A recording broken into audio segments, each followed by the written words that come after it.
Tudo certo aí? Está gravando?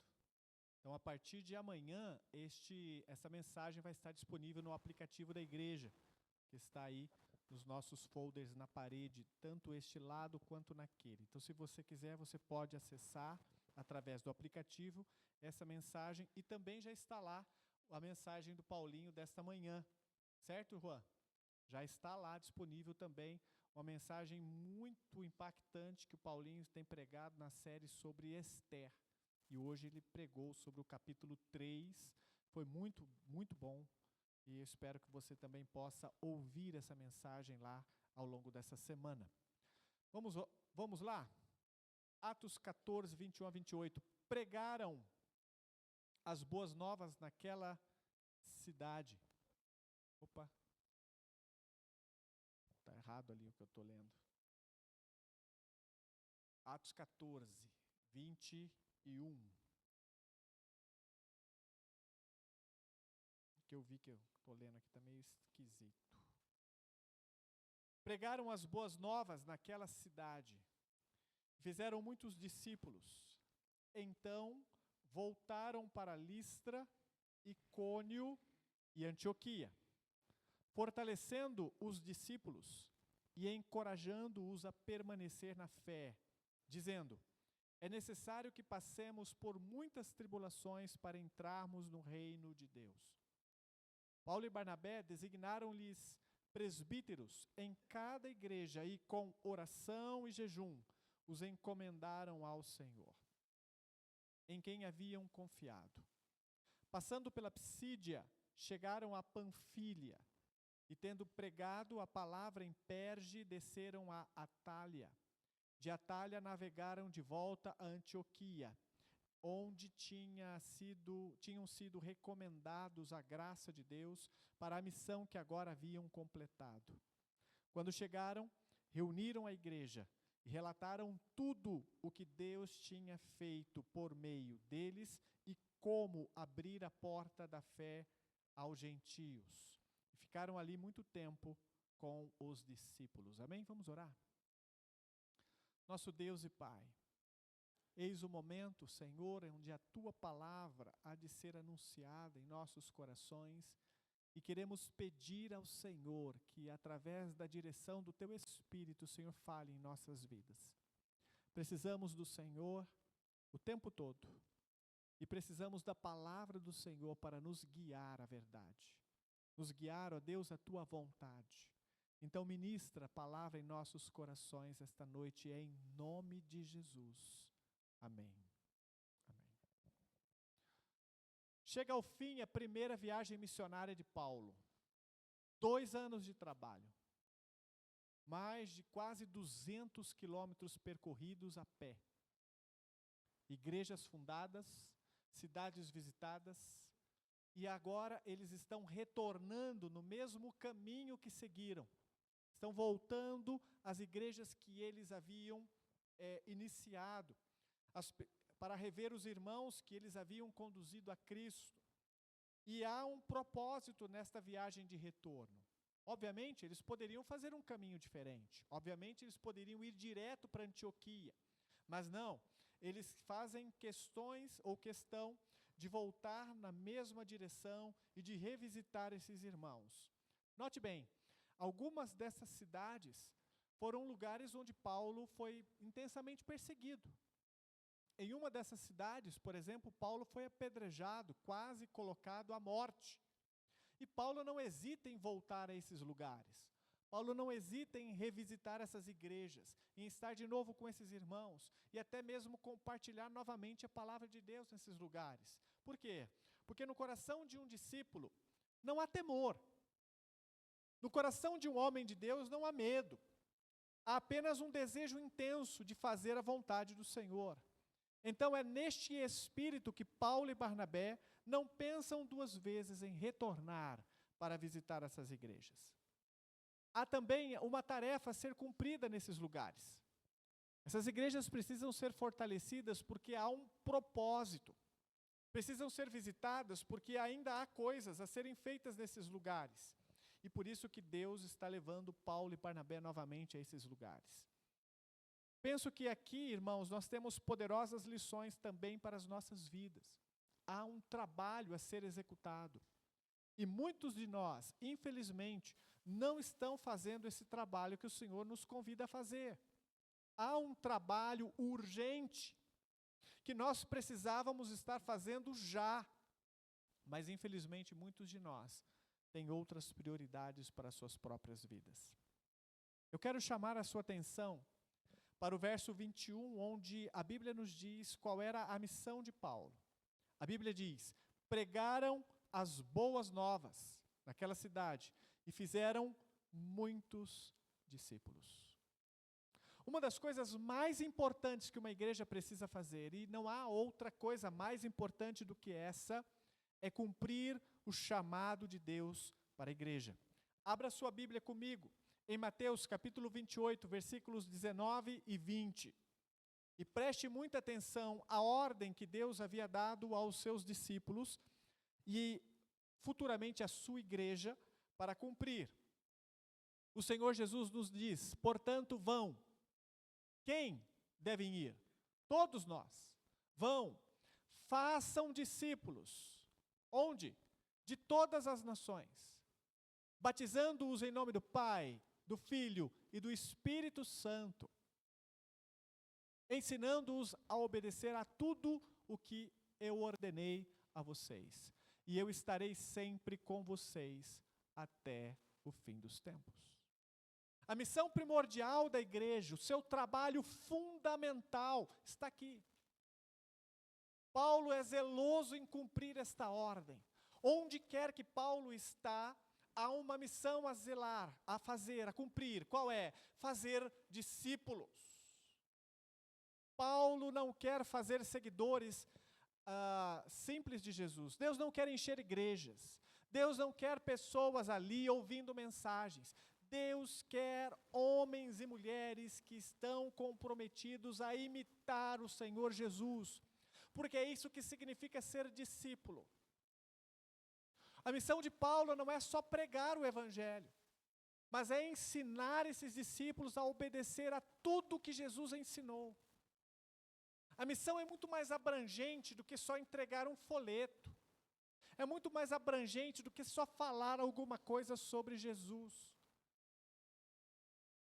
A missão que Paulo está cumprindo com Barnabé é fazer com que homens e mulheres se arrependam de seus pecados e comecem a seguir Jesus de perto. Pensando nisso, meus irmãos, nós também deveríamos estar comprometidos a fazer a mesma coisa. Esta ordem dada a Paulo, ou esta ordem que Paulo está cumprindo, não é só para ele. Não era só para Pedro, Tiago, João ou os 12, é para todo o povo de Deus. A pergunta que deveríamos estar fazendo aqui, em primeiro lugar, é: eu sou um discípulo de Jesus? O que significa ser um discípulo de Jesus? Estou comprometido com os seus ensinos. Se sou discípulo de Jesus, então eu amo os ensinos de Jesus. Eu ouço os ensinos de Jesus. Eu me comprometo com os ensinos de Jesus. Eu quero aprender dele diariamente. Eu quero andar com ele diariamente. Eu quero conviver com ele através do Espírito de Deus continuamente. Ser discípulo é andar ao lado do Mestre Jesus. E os discípulos aprenderam a fazer isso. 3 anos e meio, praticamente, seguindo Jesus de perto, vendo-o ensinar, vendo-o pregar, vendo-o curar, vendo-o fazer milagres e maravilhas, vendo-o morrer na cruz por nós, vendo-o nos amar até o fim. E agora eles estão prontos para reproduzir este ensino. Ser discípulo significa fazer o que Jesus fez. Amar pessoas, estar envolvido com elas em ensiná-las a serem praticantes e não apenas ouvintes da palavra de Deus. Essa era a meta de Paulo, Essa era a primeira missão dele. Não importa onde ele estava, se na cadeia, ou se num palácio, ou se numa cidade, numa sinagoga, ou andando num rio, ou naufragando no mar, sua preocupação era: eu preciso fazer discípulo. Eu preciso levar pessoas aos pés do Senhor Jesus. Portanto, eu preciso te perguntar nesta noite: você está comprometido, empenhado em cumprir esta ordem do Senhor Jesus? Como? Como você tem feito discípulos? Como você tem se empenhado em levar pessoas aos pés do Senhor Jesus? Você tem falado de Jesus para alguém? Você tem orado com alguém? Você tem dividido um pouco daquilo que você tem ouvido e aprendido com Jesus com outras pessoas?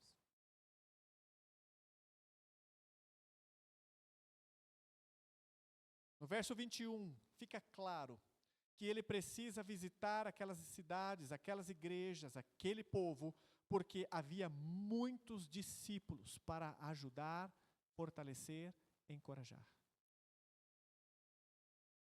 Paulo tinha um senso de responsabilidade. Eu levei essas pessoas a terem um encontro com Jesus. Agora eu preciso ver se elas estão bem.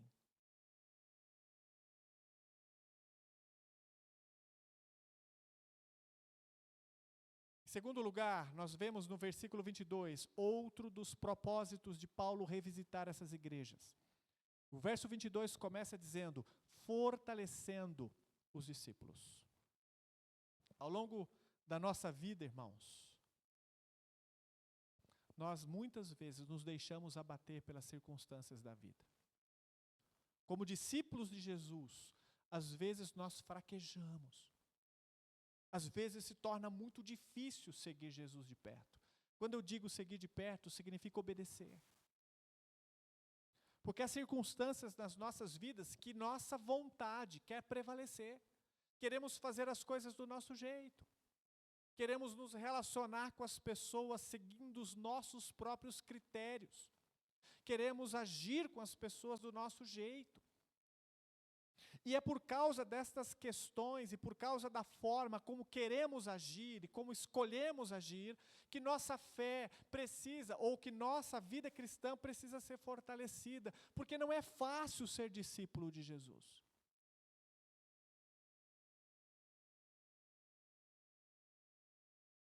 Não é fácil colocar em prática as verdades que Deus nos pede para colocar em prática.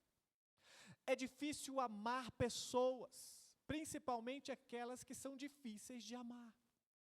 É difícil praticar o perdão. É difícil ajudar as pessoas que não merecem ser ajudadas. É difícil socorrer pessoas que não merecem ser socorridas. É preciso muita fé, muito amor, muito comprometimento com Jesus, muita intimidade com Ele, para fazer tudo o que Ele nos pede para fazer. Paulo precisa fortalecer esses crentes, porque talvez muitos deles já estão abatidos, e alguns deles talvez já estavam até mesmo abandonando a fé. Uma das coisas mais difíceis de fazer na vida é ser discípulo de Jesus.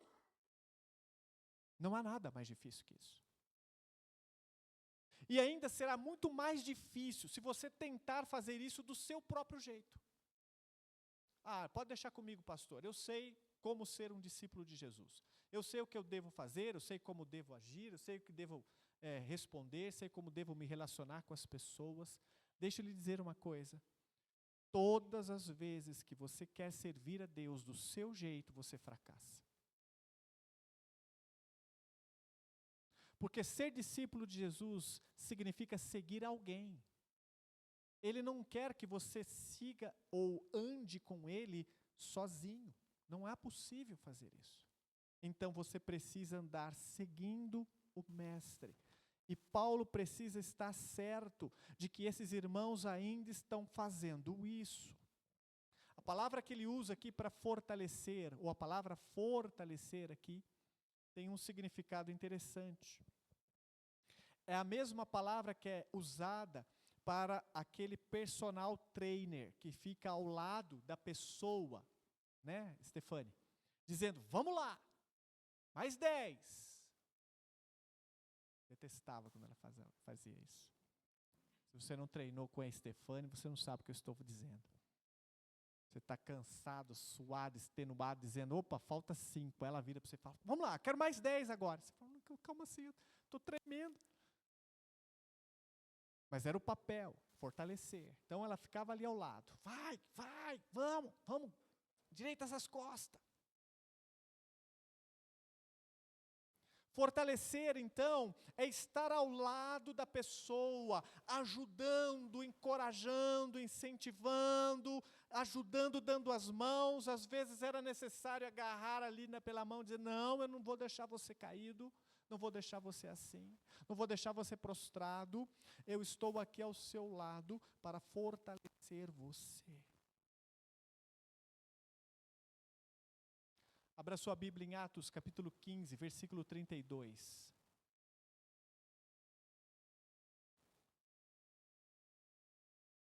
Judas e Silas, que eram profetas, encorajavam e fortaleceram os irmãos com muitas palavras. Não era Paulo apenas que tinha essa preocupação. Atos 15, 41.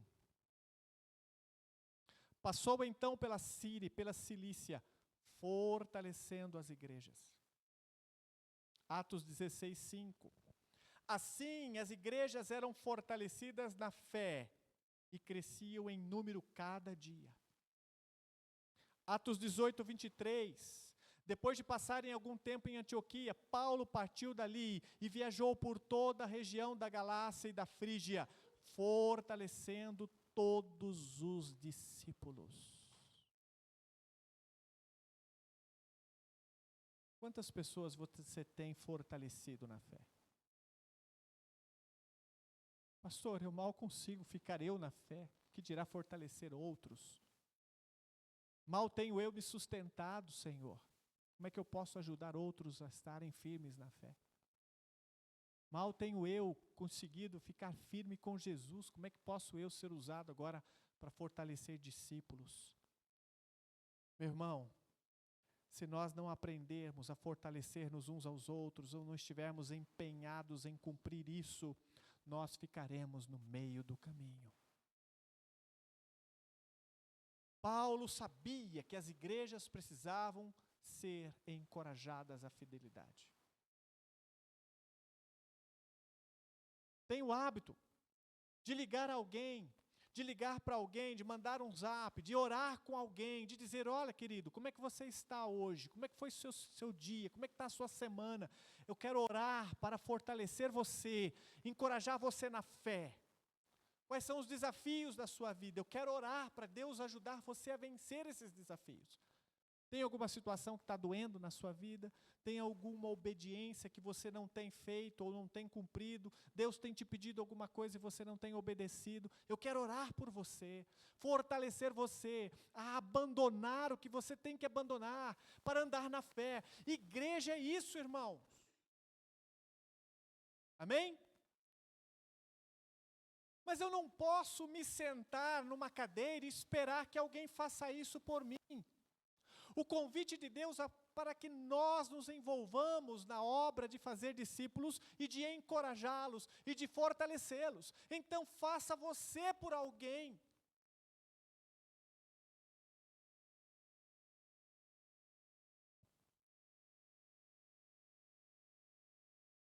A quem você tem fortalecido na fé?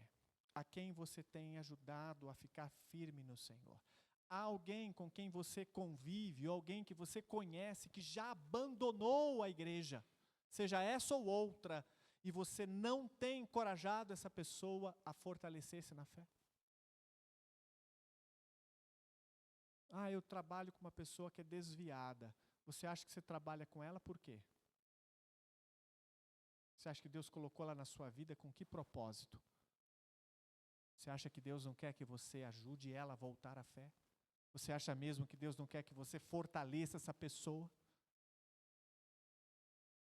Pense se Paulo estivesse no local onde você está trabalhando, você acha mesmo que se ele encontrasse um crente desviado, ele ficaria calado? Ou um vizinho, o meu vizinho estava na igreja, mas agora não tem ido mais, e você não se incomoda com isso? Você não se incomoda em saber que tem alguém que você conhece que deixou Jesus? Não vai fazer nada a respeito?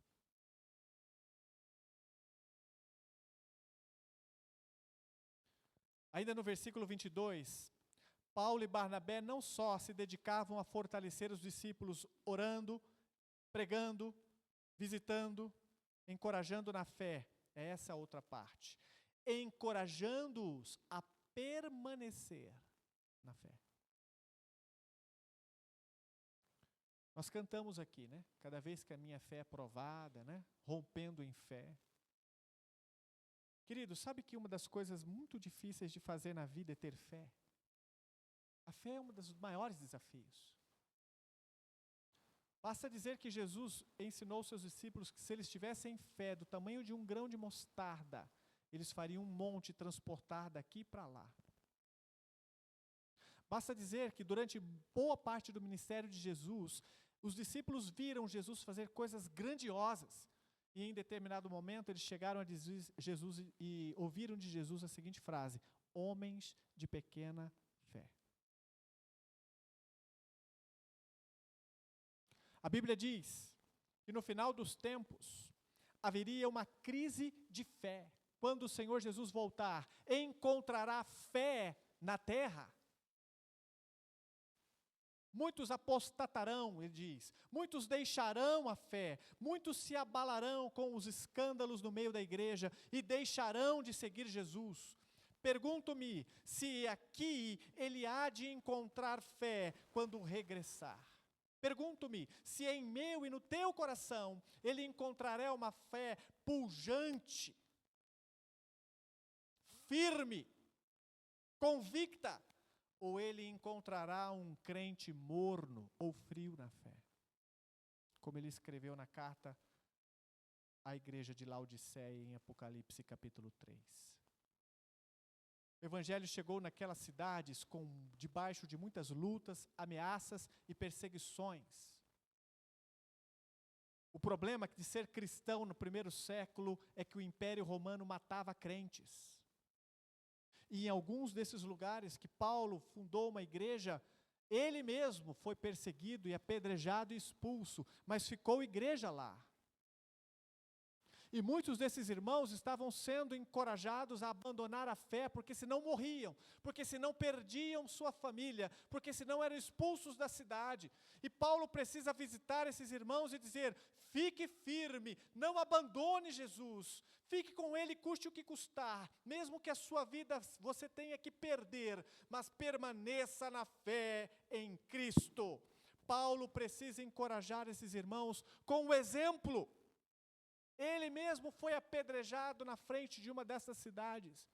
Levantou-se e voltou para ela para continuar pregando Jesus. Então ele está dizendo: siga o meu exemplo.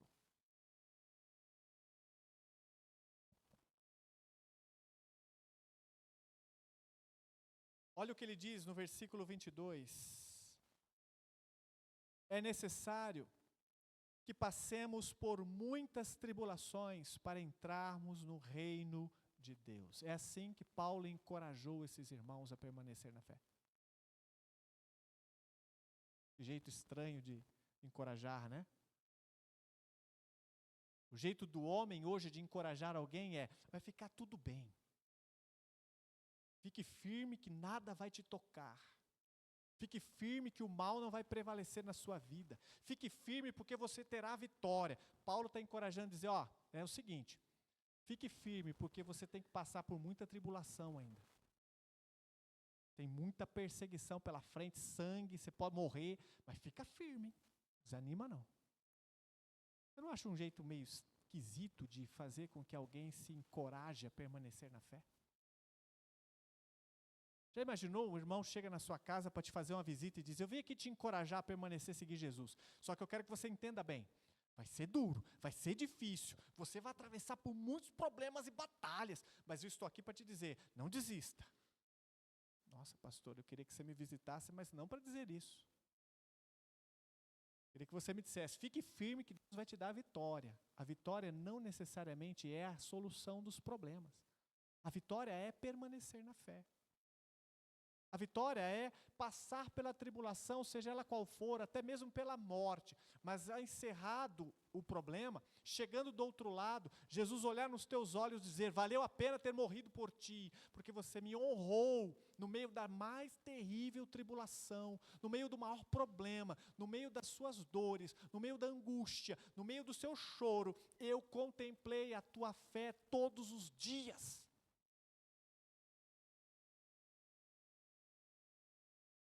Precisamos deixar de ter uma fé infantil ou mimada, onde nós precisamos ser afagados por Deus o tempo todo, senão a gente desiste no meio do caminho. Sabem do que eu estou falando? Daquela criança que você dá um presente, uma bicicleta, cai a primeira vez e diz, não quero mais. Aí você fala, filho, vamos andar de bicicleta? Não, eu caí. Não, filho, tem que levantar e tem que montar de novo na bicicleta e firme. Não, eu tenho medo.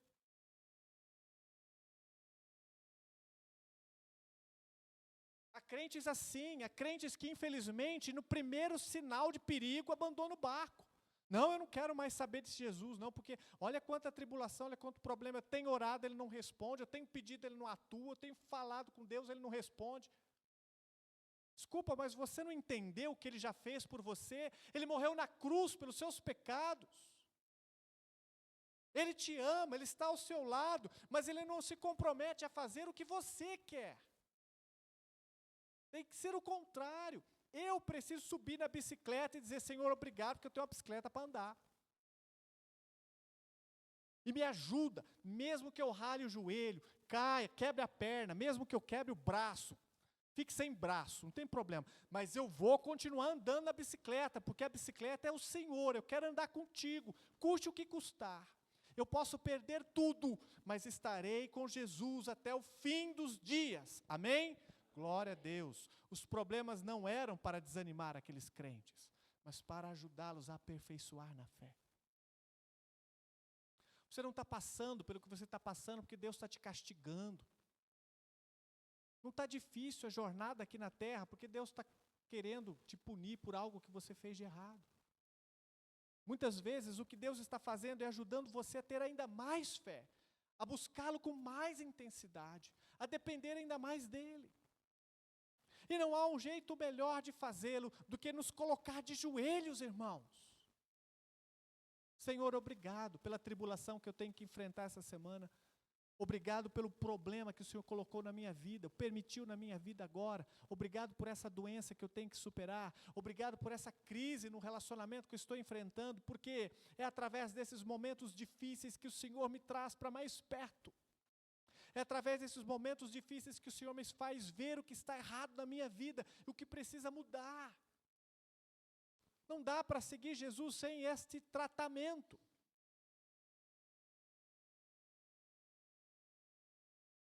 Agora é um grande contraste, né, com a teologia da prosperidade, né? Enquanto a pedagogia de Jesus envolve tribulação, perseguição, dor e sofrimento, a teologia da prosperidade diz, não, se você agora entregou tudo a Jesus, não tem mais problema, não tem mais dificuldade, não tem mais doença, não tem mais problema financeiro, você é mais que vencedor, você pisou na cabeça da serpente, agora ela não te pica mais, agora onde você põe o seu pé você conquista, você pode decretar a vitória em nome de Jesus, porque você é um vitorioso, não tem mais dificuldade. Não sei que evangelho é esse. Mas o evangelho de Paulo precisa encorajar irmãos a ficarem firmes na fé, porque tem tribulações para enfrentar.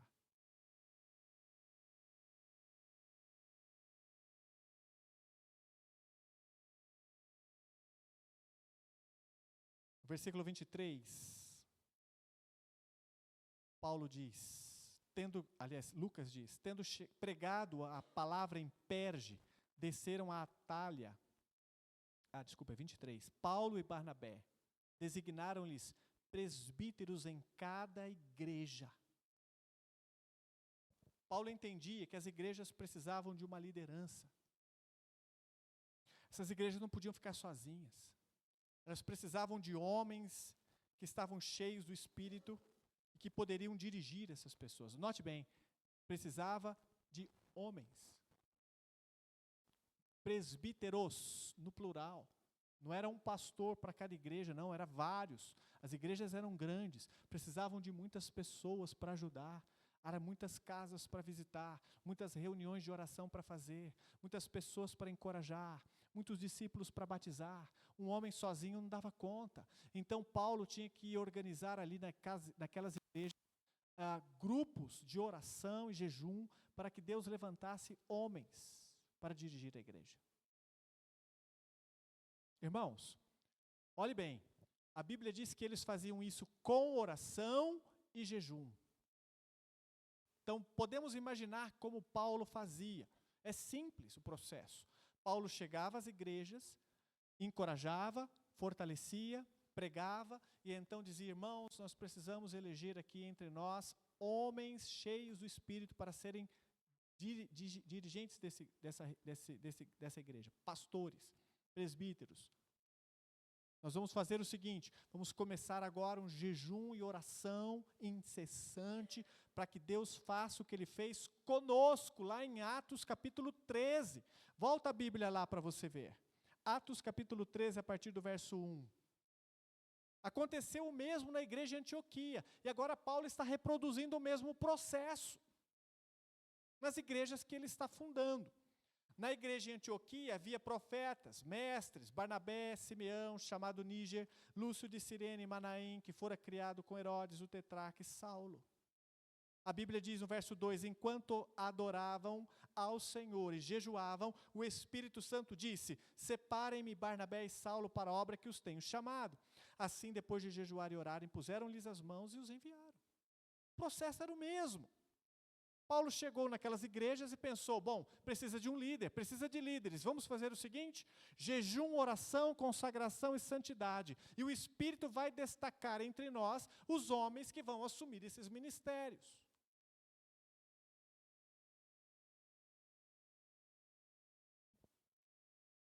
Então era promovido provavelmente uma eleição, e vários homens se levantavam, e então eles oravam e jejuavam ainda mais, para que daquele grupo Deus destacasse aqueles que haveriam de se tornar pastores e líderes daquela igreja, daquele rebanho.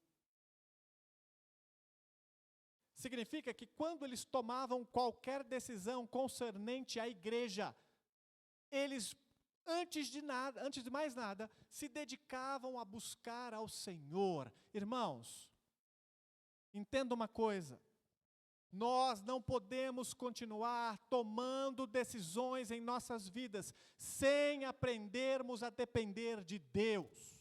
Jejum, oração, consagração, para que então nós possamos primeiro ouvir a voz de Deus e então ver o que vamos fazer. Nós temos irmãos tomando decisões importantes na vida sem orar.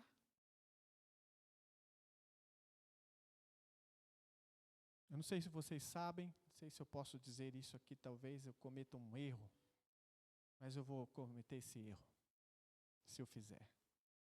Os irmãos conhecem o meu filho Davi, sabe que ele está lá em Pindobal, pregando o Evangelho já há 1 ano, e vai continuar mais esse próximo ano, e a intenção dele é continuar por muitos anos.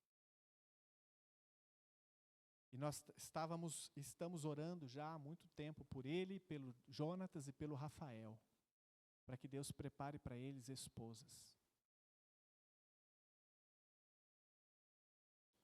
Quem será que o Davi vai conhecer lá no meio do Amazonas? Sabemos. Mas uma coisa sabemos, que as opções dele são bem escassas lá. Só o milagre de Deus para colocar a pessoa certa na vida dele. E aí, eu estava orando e pedindo ao Senhor: Deus, coloca alguém na vida deste menino que ajude no ministério. Não sei como. O Senhor tem que fazer um milagre, porque como é que ele vai conhecer pessoas lá, isolado? E então, Deus tem levantado pessoas. Não do lugar, obviamente, ali é um campo missionário. Não tem pessoas ali consagradas o suficiente para ajudá-lo na fé. Mas outras missionária especificamente. E ele está orando com essa missionária. É uma missionária. Eles não estão namorando. Mas sabe o que eles estão fazendo? Orando. Por quê? Porque antes de tomar uma decisão tão séria na vida, que é casar-se, eles sabem que só Deus pode ajudá-los a tomar essa decisão de forma que seja sábia. Se você ainda não se casou, pare de procurar uma namorada. Deixe Deus procurar para você. Ore. Se consagre ao Senhor e Deus vai colocar a pessoa na sua vida. Porque se você encontrar uma namorada, ela não serve para você. Porque foi você que encontrou. As namoradas que nós encontramos, elas atendem aos nossos critérios. E muitos dos nossos critérios não vêm do Senhor. São nossos. Tem o cabelo loiro, tem que ter olho azul, tem que ser assim, tem que ser assado. Esse não é o critério do Senhor. Esse é o seu. Mas quando você se submete ao Senhor e aprende com Ele a tomar decisões dirigidos por Ele e não pela sua vontade, então você se submete ao Senhor em oração, jejum, e Deus coloca a pessoa certa no seu caminho. Há irmãos aqui que fizeram isso. Não estou dizendo que o casamento deles é melhor que o nosso. Não estou dizendo que a vida deles é mais fácil. Mas estou dizendo, Deus tem dirigido suas vidas. E é muito mais fácil enfrentar os dilemas do casamento com alguém que tem a mesma fé e o mesmo espírito e o mesmo desejo de servir ao Senhor, do que estar namorando e casado com alguém que diz que teme ao Senhor, mas não obedece. Quando você procura alguém para se relacionar, não são os critérios do Senhor sempre que estão em primeiro lugar, são os seus. E há uma decisão mais importante do que se casar com alguém? É alguém com quem você vai dividir a sua vida. Há muitos homens e mulheres que têm o desejo de servir ao Senhor, o desejo de agradar a Deus. Estão orando, estão servindo a Cristo e de repente encontram uma namorada ou um namorado, se relaciona e casa e aí descobre que o namorado ou a namorada, agora esposo ou esposa, não quer nada com Jesus. Aí, aquele cristão que estava firme, dedicado, como eu quero servir a Jesus, agora mal consegue ir à igreja. Porque o abençoado com quem se casou, ou a abençoada com quem se casou, quer ficar em casa assistindo televisão, ou quer sair não sei para onde, fazer não sei o quê, e você fala, não, eu quero servir a Deus. Eu quero ler a Bíblia, leia comigo. Você tem que implorar para o cidadão abrir a Bíblia. Ele não sabe. Você pode orar comigo? Ora você, eu não sei orar. Por que você se casou com esse indivíduo? Porque você fez a escolha, não foi o Senhor. Agora, se você já tomou essa decisão, então agora, ore com mais fé ainda, para Deus converter esse indivíduo. Já que você fez a besteira de casar com quem você queria, agora ore com muita fé para Deus transformar essa pessoa. Porque uma coisa eu vou dizer, o que Deus não quer que você faça, que você se separe. Pastor, mas está difícil. Não importa, você casou, agora vá até o fim. Você casou, agora aguenta. Você casou, agora jejum e oração e consagração. Se ele não se converter, sofra com Cristo. Mas vá até o final. Honre-o nesse casamento. Honre-o nessa situação. Carregue o fardo por amor a Jesus. Porque agora você vai ter que fazer isso, porque não tem outro caminho. Pastor, mas e se eu casar com outro agora que serve ao Senhor? Primeiro, se você se divorciar, você está em pecado. Deus não se agrada dessa situação. Então os líderes precisavam tomar ou Paulo e Barnabé precisavam ensinar aquelas igrejas a como se tomam decisões. É na dependência do Espírito, é em oração, é em jejum, é em obediência à voz dele, e não seguindo os seus próprios desejos. Quantas decisões na sua vida você tomou porque você ouviu a voz de Deus para fazer? Não, eu vou fazer porque agora eu entendi o que Deus me pede. Ele falou comigo. Se ele não te disse nada, continue orando e jejuando. Continue orando e jejuando. Até quando? Até quando ele disser claramente o que você deve fazer. Aprenda a tomar as decisões sábias na sua vida, e é sempre em dependência do Senhor. Amém? Por fim, meus irmãos, no versículo 27, nós chegamos ao último momento onde Paulo está praticando ali o hábito de agora encorajar, fortalecer e ajudar as igrejas no retorno. E a Bíblia diz: quando chegaram, reuniram a igreja e relataram tudo o que Deus tinha feito por meio deles e como abrir a porta da fé aos gentios. Paulo terminou o trabalho, ele visitou todas as igrejas, ele encorajou, ele fortaleceu, ele ajudou os irmãos a buscarem no Espírito de Deus líderes fiéis. Agora ele chega de onde ele saiu, Antioquia, e ele ali reencontra aqueles irmãos que já faziam 2 anos que haviam imposto as mãos e colocado ele no caminho. Agora ele volta. E a primeira coisa que a Bíblia diz que Paulo faz é que esses bravos missionários relatam as intervenções extraordinárias de Deus na vida deles. Eles compartilham o que Deus está fazendo na vida deles. Com quem você tem compartilhado o que Deus tem feito na sua vida? Deus tem trabalhado no seu coração? Deus tem falado com você? Deus tem tocado a sua vida? O que Deus tem transformado no seu coração? Com quem você compartilha? Deus quer que você diga a alguém o que Ele está fazendo na sua vida. Quando Paulo chegou naquela cidade, Antioquia, a primeira coisa que ele pensou em fazer: eu preciso contar o que Deus está fazendo na minha vida. Eu preciso contar o que Deus trabalhou e o que Ele fez ao longo desses 2 anos da minha vida. Há pessoas que infelizmente perdem muito porque não estão tendo o hábito de compartilhar.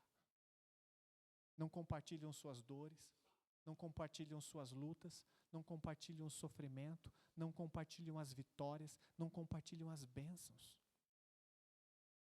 Fica tudo para ela. Deus não instituiu uma igreja para você viver isolado, para você experimentar bênçãos sozinhos. Deus quer que as suas bênçãos sejam propagadas para o mundo todo ver que Ele tem agido aqui, mas nós não estamos fazendo isso.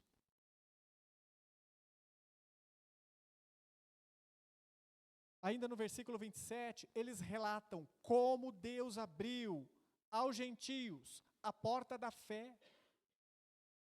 Eles precisam contar as vitórias da pregação, as vitórias de fazer discípulos. Eles precisam contar como Deus está fazendo milagre lá fora, na vida de muitas pessoas. Irmãos, nós não estamos compartilhando isso. Há irmãos que estão evangelizando pessoas, ganham para Cristo e não compartilham com ninguém. Olha, eu tenho compartilhado o evangelho com uma pessoa. E ela se converteu essa semana. Para que nós pudéssemos colocar o nome dela aqui e dizer: aleluia, Senhor. Porque uma alma o Senhor salvou essa semana, através do Renato, através da Josi, através do Caio. Nós precisamos ter o hábito de compartilhar as nossas vitórias espirituais, meus irmãos. Nós precisamos ter o hábito de poder dizer às pessoas, para até encorajá-las a fazer o mesmo. Precisamos ter o hábito de colocar no grupo da igreja, ou então falar aqui no microfone: pastor, me dá um minutinho da palavra, eu peço oração, porque esta semana eu vou evangelizar um colega de trabalho, tenho orado por ele há um mês, e esta semana não passa, essa semana eu vou chamá-lo no final do turno, para nós sairmos juntos, tomar um café, e eu vou compartilhar a minha fé com ele. Ore comigo, igreja. Nós não fazemos isso, irmãos. E depois, na semana seguinte, esse irmão voltar aqui e dizer: ei, deixa de te contar, lembra aquele irmão que nós estávamos orando? Ele se converteu, ele é cristão, ele se rendeu a Cristo. Obrigado, igreja, por orar por mim. Agora continue orando, para que ele possa estar aqui conosco, servindo ao Senhor. Irmãos, é isso que deveríamos estar fazendo, porque é isso que Paulo fez.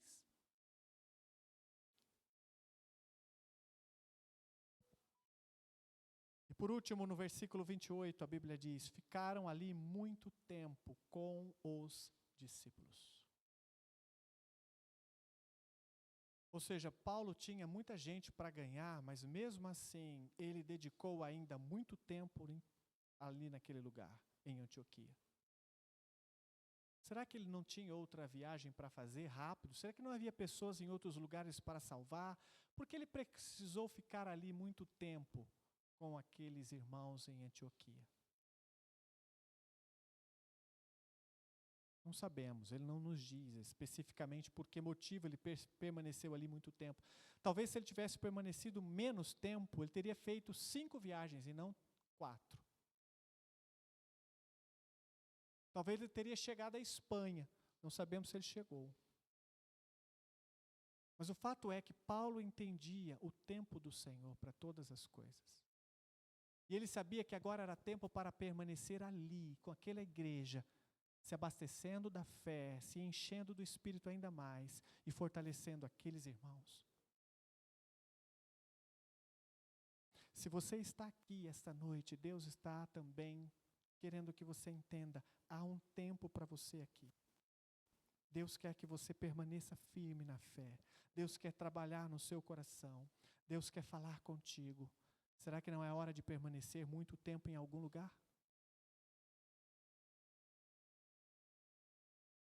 Há discípulos de Jesus que não param em igrejas. Trocam de igrejas como trocam de roupa. Ah, eu gostei daqui, vou ficar. Fica 2 meses, 6 meses, 3 meses. Ah, não gostei não. O pastor me cumprimentou. Vou trocar de igreja. Aí vai para outra. Nossa, eu gostei daqui. Deus está agindo neste lugar. 6 meses. Ah, eu vou embora daqui porque Deus não está nesse lugar. Ué?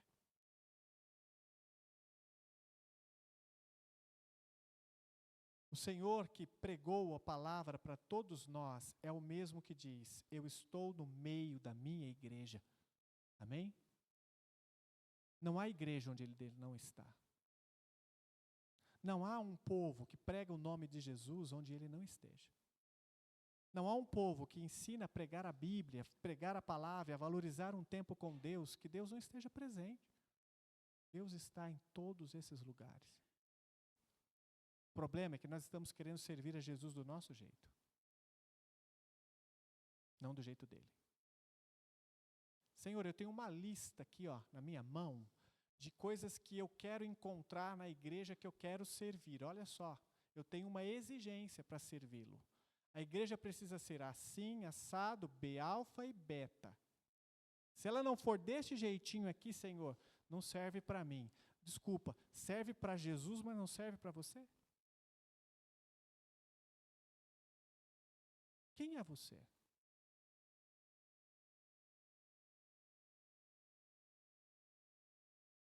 Ele morreu pela igreja, deu a vida por ela, está trabalhando nela, mas não é para você. Você não vai encontrar uma igreja que atenda aos seus critérios. Porque se você encontrasse essa igreja, adivinha quantos membros ela teria? Só você. Porque não há nenhuma igreja que seja perfeita para você. Porque não existe igreja perfeita. Onde quer que Paulo estivesse, onde quer que houvesse uma igreja reunida, Paulo entendia: esse é o meu lugar. Esse é o tempo que o Senhor quer que eu esteja aqui, abençoando vidas. Quem quer servir a Jesus não escolhe igreja, escolhe obreiros para abençoar. Senhor, se eu estou aqui, é porque eu tenho que ser bênção aqui. Se o Senhor me levar a outro lugar, é lá que eu serei bênção. Não importa onde eu estiver, eu serei bênção. Não se escolhe igrejas aonde você quer ser servido. Escolhe igrejas onde você quer servir. Senhor, eu quero servir aqui. Amém? Vamos orar, fecha os olhos, curva a cabeça.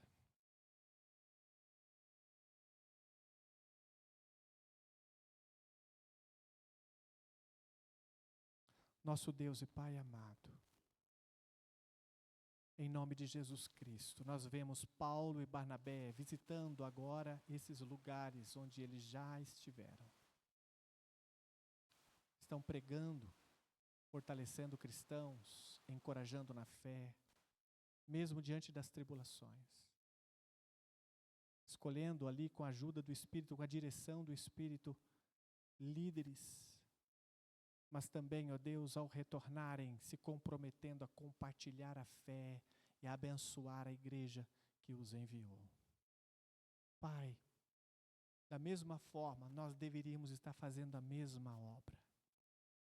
Deveríamos estar engajados nessas mesmas tarefas. Deveríamos estar engajados em fazer discípulos, engajados em fortalecê-los na fé, em encorajá-los. Deveríamos estar engajados, ó Deus amado, no propósito de tomar as decisões segundo a direção do Teu Espírito, comprometidos em fazer a Sua vontade.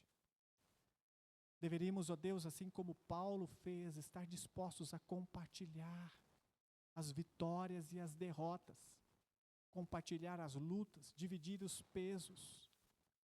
Pai, tem misericórdia, porque muitas vezes nós estamos sendo igreja, mas do jeito errado.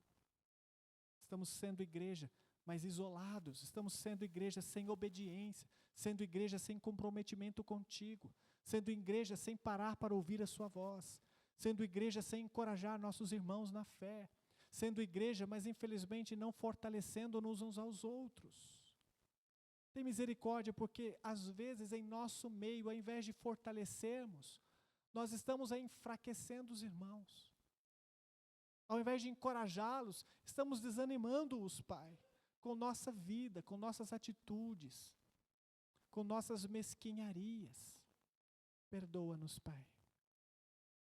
E faça-nos discípulos do Senhor Jesus, prontos a cumprir a Tua ordem, a fazer, ó Deus, com que discípulos de Jesus estejam firmes, fortalecidos, comprometidos, imitando Jesus, assim como nós. Nós pedimos isso ao Senhor. Em nome de Jesus Cristo. Amém. Amém. Eu quero fazer uma coisa diferente aqui agora, irmãos.